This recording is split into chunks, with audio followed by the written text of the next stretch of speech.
showed everyone I'm a true fighter. I come to fight. No matter what happens, I keep coming, and I'm time to knock people out. When it comes to brutal, ruthless fighting talent, there are few names that carry as much weight as Robbie Lawler. From his humble beginnings as a UFC outcast, Lawler has overcome countless obstacles on his journey to becoming a UFC champion.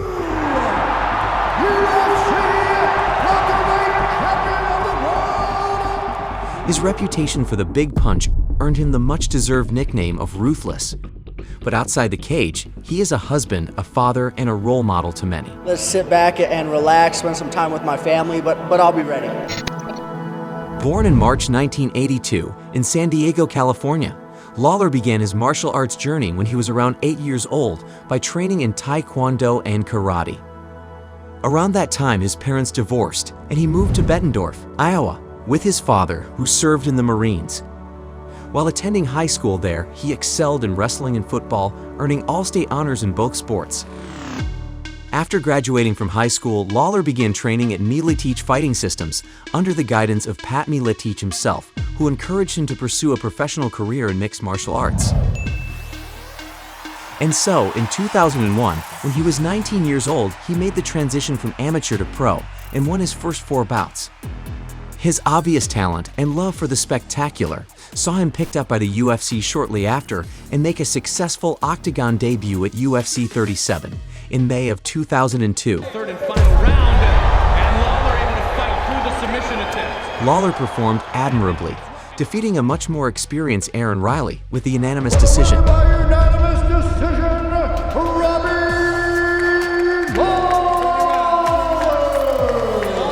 Robbie really hit hard. Although he had some early success in the octagon, going 4-3 in his first 7 fights, Lawler hit a rough patch in 2004 when he was unceremoniously released by the UFC after 2 consecutive losses to Nick Diaz and Evan Tanner. The Diaz fight was particularly intriguing.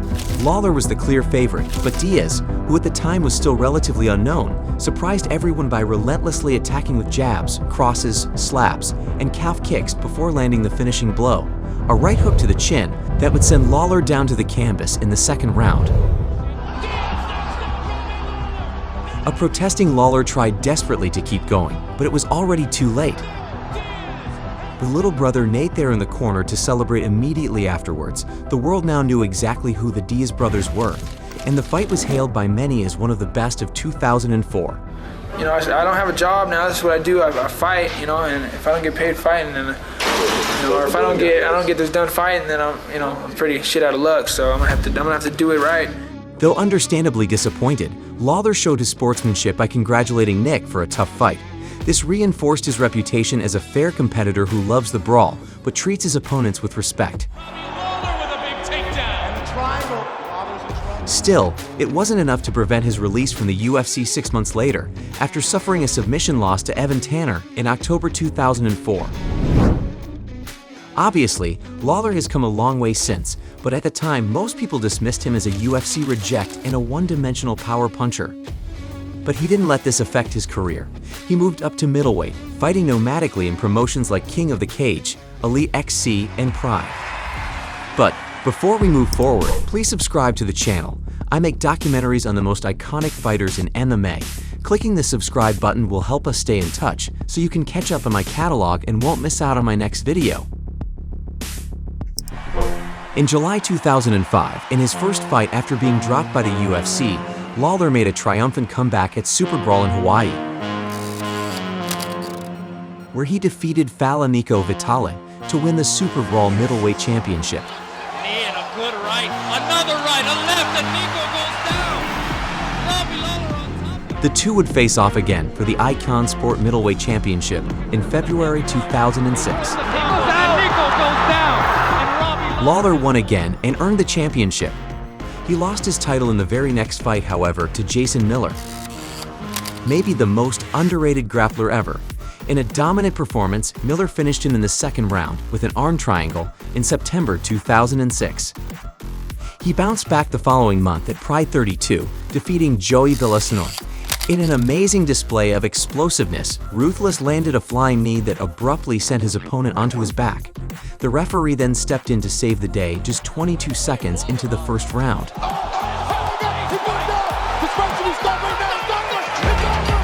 But one of Lawler's most notable wins during those early nomadic years took place in March 2007 at an Icon Sport event against Frank Trigg.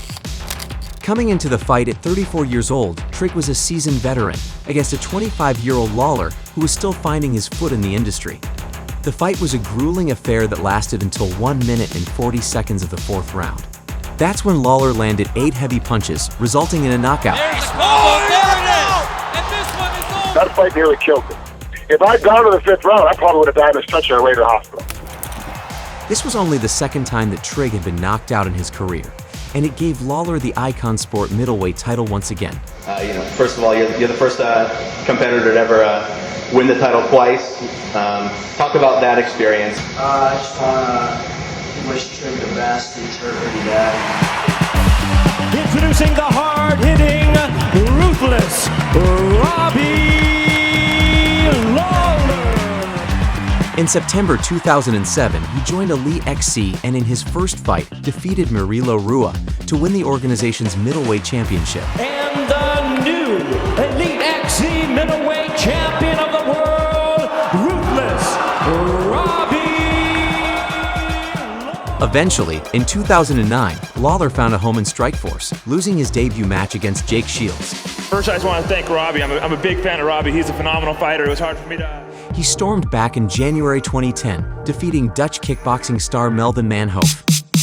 Manhoef virtually schooled Lawler in the stand-up department until the last 3 seconds of the fight, when a momentary lapse cost him his consciousness. Lawler floored and dazed Manhoef with a beautiful overhand right and polished him off with a left hook and a follow-up right hammer fist. Oh, what a knockout. This earned him Knockout of the Year honors from Sherdog for becoming the first fighter since 2004 to knock out Manhoef. However, in his next fight, Lawler would lose to Renato Sobral. I just thought I was going to be able to knock him out, and just didn't happen. Yeah. His inconsistent record with Strikeforce between 2010 and 2012, which saw him winning one fight and losing the next, left many questioning his potential as a top fighter. When the UFC acquired Strikeforce in 2013, Lawler was reabsorbed into the organization and chose to return to the welterweight division. This marked a turning point in his career for the better. To throw him into the thick of the UFC's welterweight division, Lawler was scheduled to fight Josh Koscheck. Koscheck tried to wrestle his way to victory, but Lawler crushed him with some ferocious punches during a battle for ground position and put the entire division on notice.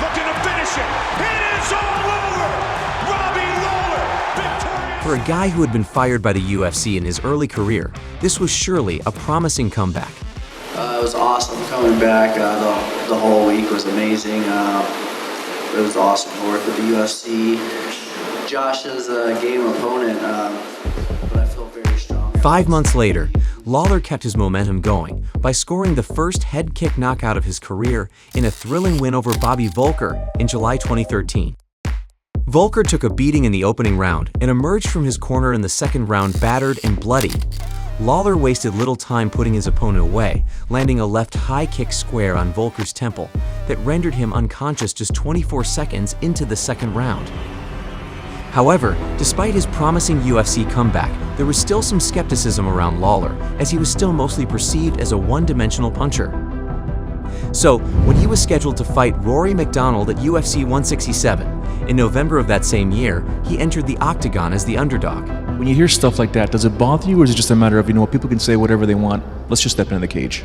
No, I'm not too worried about that. Just go out there and perform at my best and compete at a high level, and everything else will take care of itself, and I'll get the W. This fight went back and forth between McDonald getting Lawler down for the ground game and Ruthless laying some heavy shots that dazed, but didn't quite finish off his opponent. Personally and professionally, Lawler says he's in the best place he's ever been. When the bell put an end to the fight, the judges awarded the upset to Lawler, proving that he could go the distance and end fights rather than rely on the big knockout blow. Most importantly, this unanimous decision victory set him up for a title shot against Johnny Hendricks at UFC 171, scheduled for March 2014. He's an amazing fighter, he's an amazing wrestler, he's coming to fight, his skills are high level, and I'm ready. I'm honored to be the main event. You know, there could be a lot of guys here for the main event, and to have me is pretty humbling. However, many saw this match as merely a formality for Hendricks, as his power, explosiveness, and wrestling were supposedly too much for the resurgent, but previously inconsistent Lawler. I mean, look what he did to GSP. I just came out of a freaking war, you know, the guy that hit like a truck, you know. Johnny Hendricks is probably going to win. Johnny Hendricks is probably the toughest guy at 170, but the stylistic matchup here between him and Robbie Lawler, anything is possible. It's an exciting fight. I'm leaning towards Hendricks in this fight. I'm going to give a slight advantage to Hendricks just on the wrestling. I think Hendricks is going to win the fight. He's too well-rounded. His takedowns, his stand-up. I think Hendricks is a different beast.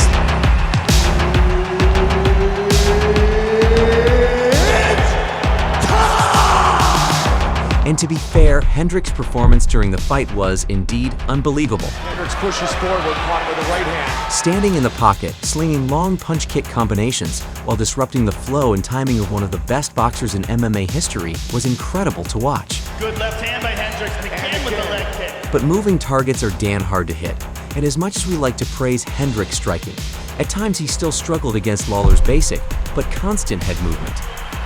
Lawler's upper body was in constant motion, while Hendricks stood almost perfectly still, waiting to fire. It made Lawler hard to hit clean, and it also made it easier to predict when Hendricks was going to move, because it came out of a completely static posture. What Hendricks did have effect with, and what became incredibly significant to the fight, was low kicks. You can roll and slip punches all day, but when your upper body is moving, you are not in a good position to be checking low kicks. When Hendricks wasn't attacking, however, he was eating jabs, and when he did attack, Lawler would cover, roll, and come back with a punch.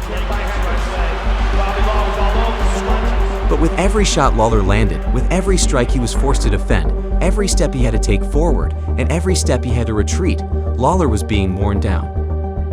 He did everything he could to make Hendricks go away without succeeding, and yet he still grinned, enjoying the chaos. Good shot by Hendricks. But each celebration came with the knowledge that he was reaching the bottom of his gas tank.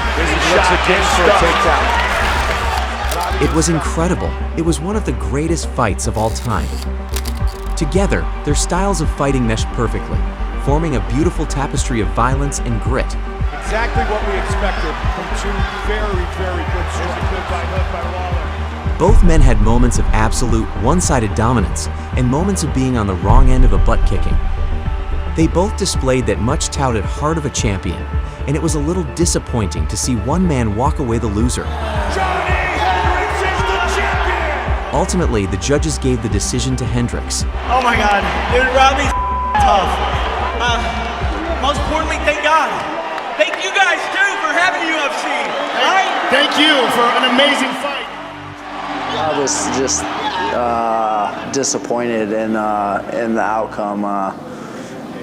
Plain and simple, I wasn't really breaking the fight down. It was the fight was over. I didn't get what I wanted and thought was going to happen. Didn't happen, and I was just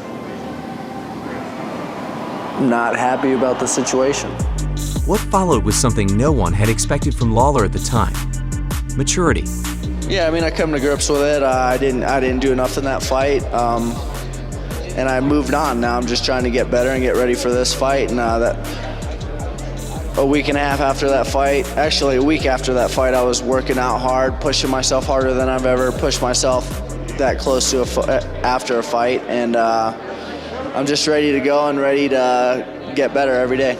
In a rebounding fight against Jake Ellenberger just a few weeks later, Lawler methodically beat him senseless for 2.5 rounds. His output never waned. Ellenberger scored a takedown once or twice, and Lawler characteristically smiled and laughed at the attempt. Look at this, Robbie's laughing. You actually were laughing a couple of times after some takedowns. I was wondering if you could think about that moment and bring us back. I mean, what's going through your head as you're laughing in the middle of a fight? I'm just having fun and enjoying myself out there and trying to beat people up. basic, just having a good time and enjoying what I do for a living. But unlike his previous fights, this time he showed a deeper understanding and application of rhythm. He stayed more focused, scrambled with more urgency, kept himself cool and collected. For the first time in his career, it seemed like he wasn't allowing himself to have too much fun. I just wanted to get in there and push him and get a stoppage. I didn't want to leave it up to the judges, so I wanted to press him and look to finish and definitely win the round. But I pushed him, hit him with some jabs, went to my 1-2, threw the jab and hit him with a knee, and then just went in and swarmed on him. Trying to finish this fight. He's done. It's all over! Just 2 months later, in July 2014, Lawler continued his winning ways, earning a unanimous decision over Matt Brown. Ruthless! Robbie Lawler! There's 2 champions in this ring tonight. He's a hell of a fighter. We put on a great show for these guys. He came toe-to-toe with me. Not too many people will do that. That was an absolutely tremendous fight. This win put Lawler in a position to challenge for the title again in a rematch against Hendricks at the end of that year.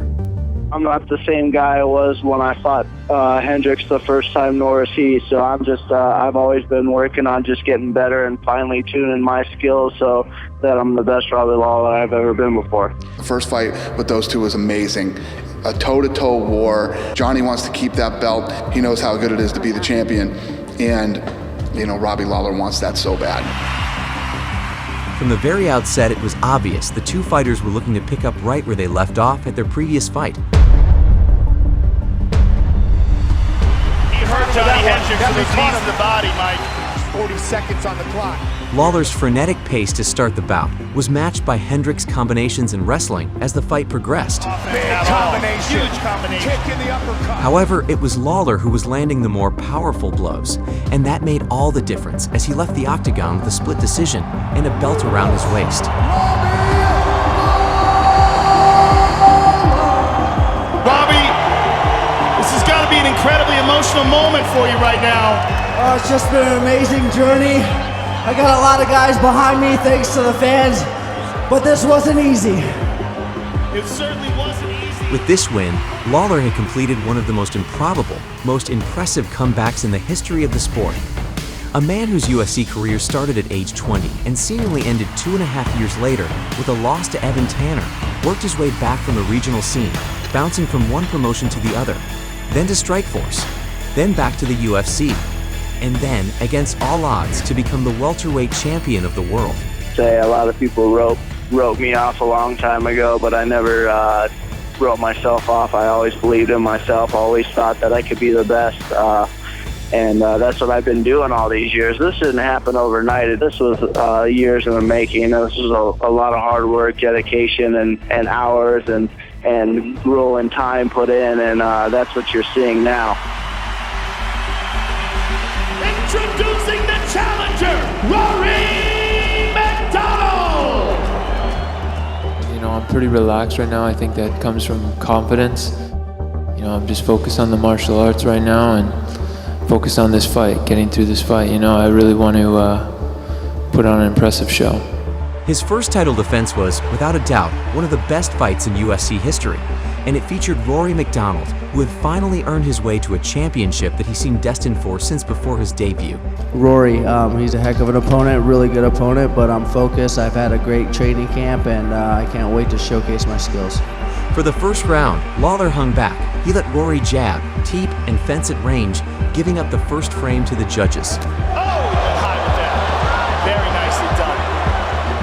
When Robbie's lead hand revealed itself in round 2, the fight looked as good as over. A crunching jab mashed the nose of the Canadian into a vermilion faucet. The second was clean for Lawler, and the next round appeared to be going the same way until Rory turned into a rabid dog on a bone. Rory feels a knee, elbow, 20 seconds. McDonald pouring it on. 15 seconds. Wow. And Robbie Lawler. The rest of the fight featured more jabs, more head kicks and elbows, even more blood and bruises. It was great, and it was horrible. In the end, McDonald couldn't withstand the hellacious damage Lawler had been inflicting. The young Canadian, ahead on the scorecards, appeared much older than he did at the beginning of the fight, when he crumpled in the final frame. Lawler roared like a man possessed.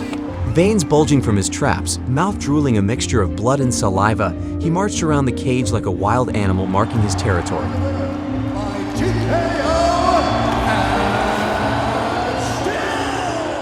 After 21 minutes of true battle, not only had Lawler defended his title, but he had delivered the performance of a lifetime. I feel great. I'm just glad the crowd could enjoy the true warrior spirit that I imposed on him, and I'm just glad I got a knockout. After the fight, their animosity turned into mutual respect. I'm always rooting for him, a really nice guy, but it's all business. I mean, you go in there, you try to, and I'm in a rough business, and I fight pretty rough, so it's just what I do, and sometimes people get hurt a little bit.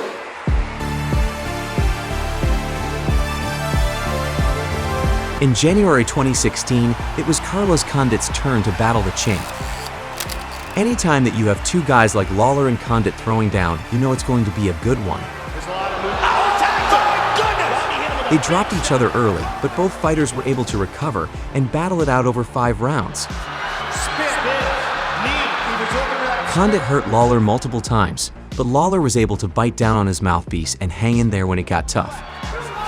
Carlos looking for elbows. Good left hand by Carlos. Look at that combination. Lawler's ability to flip a switch in the 5th round and absolutely swarm Condit is the definition of championship grit. It was a close fight, no doubt about it, but it ended with a split decision for Lawler.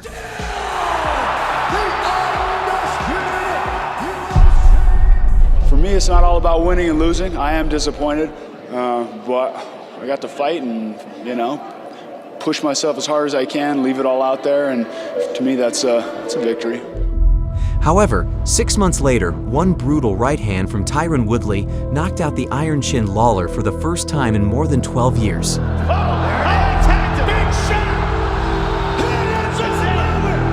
It was the quickest finish in welterweight championship history.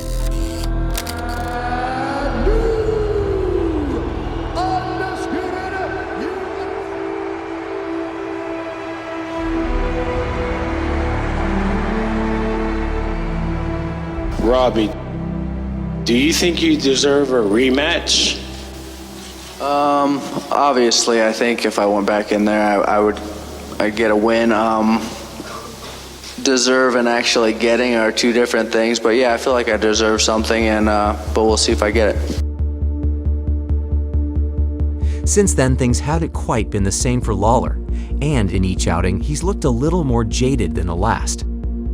Although he would bounce back 12 months later, earning a decision against Donald Cerrone, he would go on losing every single one of his fights between 2017 and 2020.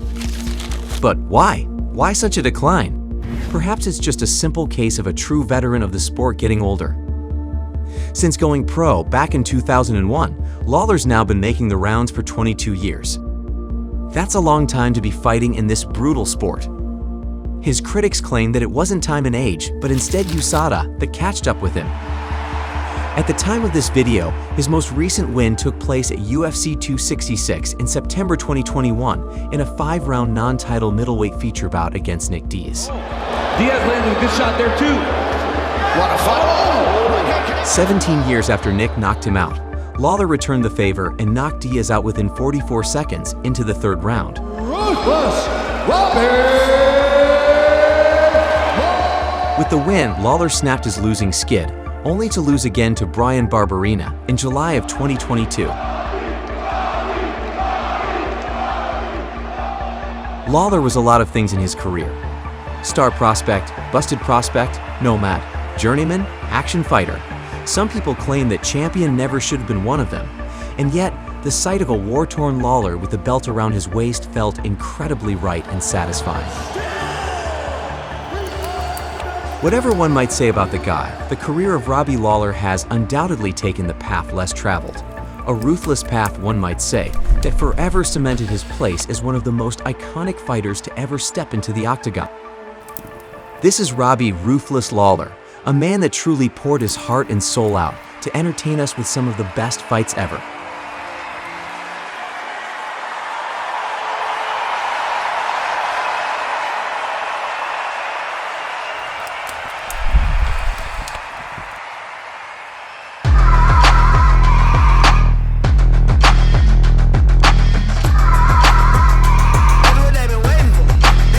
Get it by any means, I gotta come up. I'm trying to live life every day like it's summer. They try and test me, yeah. I'm out.